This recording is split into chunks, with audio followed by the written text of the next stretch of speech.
All right, same day, same general location, 14th, and kind of moved a little bit because I have to hold this thing up and my arm gets tired. All right, but what do we do? I mean, let's say you have servants that don't play by the rules. They just blatantly break the rules. All right, what do you do to servants like that? I mean, have I, as a citizen, got to go and hire a lawyer to sue them? Is that what I have to do? I'm already paying these servants to do the job for me, but now to discipline them, I have to spend money to do that? No, that's not really how it works. They'd like you to think that's how it works, but really, that's not how it works. In this case, you have the governor of the state, and he has a cabinet under him, right? And this is all like a flow chart, and you have the department of this, department of that, department of that. They all report directly to the director that would report directly to the governor. So it's a flow chart that flows directly back to the governor. But then outside of the governor, we have a man that we elect, and so he works for us as well. He's not appointed by the governor at all. He works for us. We appoint him, or we elect him, because he says he will protect our constitutional rights. That's why we say we'll elect him. He runs for Attorney General, and we say, okay, we'll elect you. What are you going to do for us? And he says, well, I'll protect your constitutional rights. And this individual, I've spoken his name too many times, and not in a good way, because I believe that most times he is derelict in the duties that he's hired to perform. He is hired to protect the constitutional rights of the people who elect him. And that's you and I. I didn't vote for him last time, but still, he was elected by the majority, and his job still is to protect our constitutional rights. Now, is he working for the bureaucrats? And what I mean by the bureaucrats is the departments, the ministries. Is he working for them to protect them? Or is he working for the constituency, the people who elected him? The bureaucrats, they don't elect him. I mean, they vote as private citizens, but they don't vote as a whole. So is he protecting us? All right, in my little world, when we've needed his help, he has actually piled on with the bureaucracies, the DNR. He actually piled on, and he dispatched lawyers, three different lawyers, to the aid of the DNR. So here's a guy that's supposed to be defending my constitutional rights, but he feels as though he needs to take me out of the picture, because I'm causing some sort of rabble. And you know what? I mean, it was only, the only thing I did was hold this damn phone up and speak what I thought was going on. And that was the big problem. So I think through all of this, one thing that we have to see is how important the First Amendment is. Just how important that is. I mean, if I weren't able to speak to the masses, I would have just had to get rid of all my animals. They said, you can no longer do this anymore because we friggin' say so. There was no due process of law.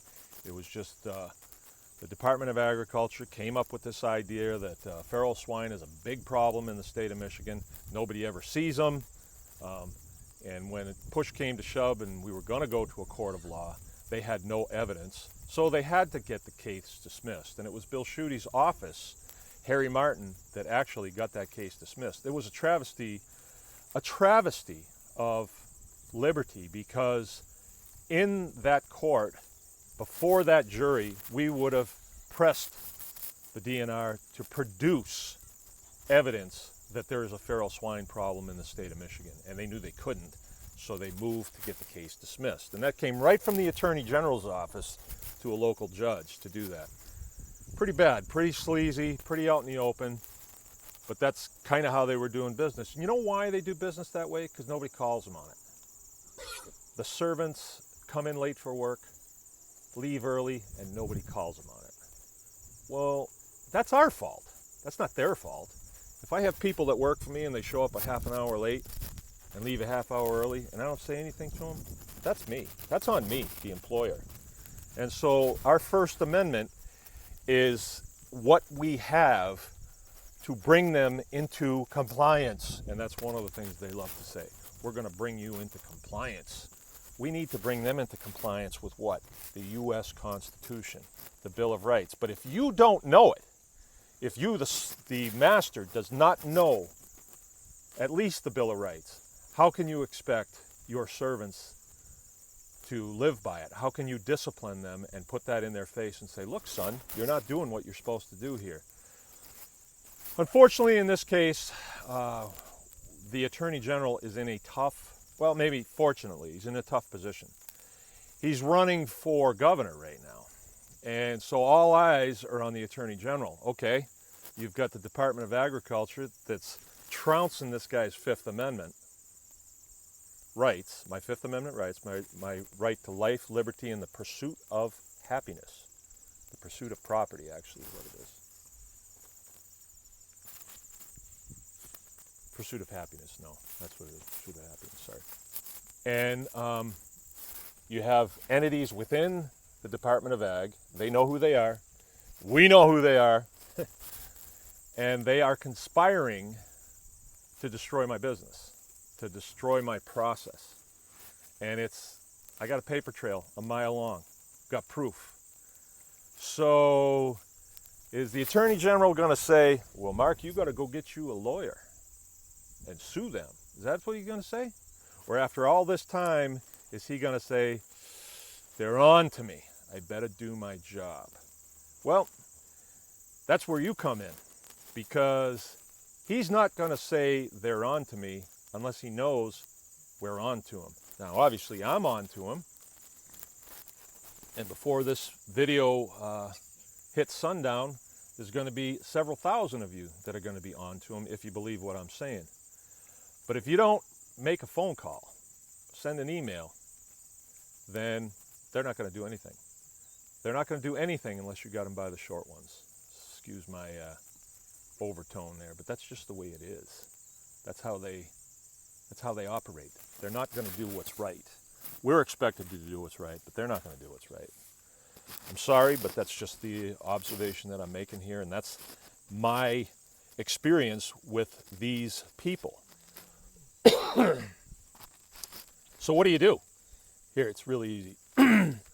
Most of us are not confrontational people. I might have had a little experience with the military being confrontational, but most people aren't. But they would like things to run smoothly and properly. What you have to do is call these agencies, MDA, Michigan Department of Ag, and the Attorney General's office. Easy to find. Everybody's got internet. You wouldn't be seeing this if you didn't. Just Google it, get the number. And if you don't feel comfortable calling, send an email. But what do you say? You don't make any statements. You just say, I'm listening to this guy, this farmer, say what he's saying. Tell me your side of the story. I want to know what your side of the story is. That's all. And then just get their side of the story. Don't argue with those people. They're just people working there, clerical people. You apply for a job. Hey, you're going to be working for this group. All right. They're not maybe loyal to them. As a matter of fact, we find that there's an awful lot of disloyalty within the ranks in these bureaucracies. A whole lot. They don't like the way things run. They don't like the way their senior command is operating, because at the end of the day, I'm a citizen and they're a citizen, and they know that if this is happening to me and my family, it could happen to them. And I would like to talk a little bit about this whole thing, what is happening, but I'm going to have to hold that over for the next video because I'm coming up on 10, so stand by.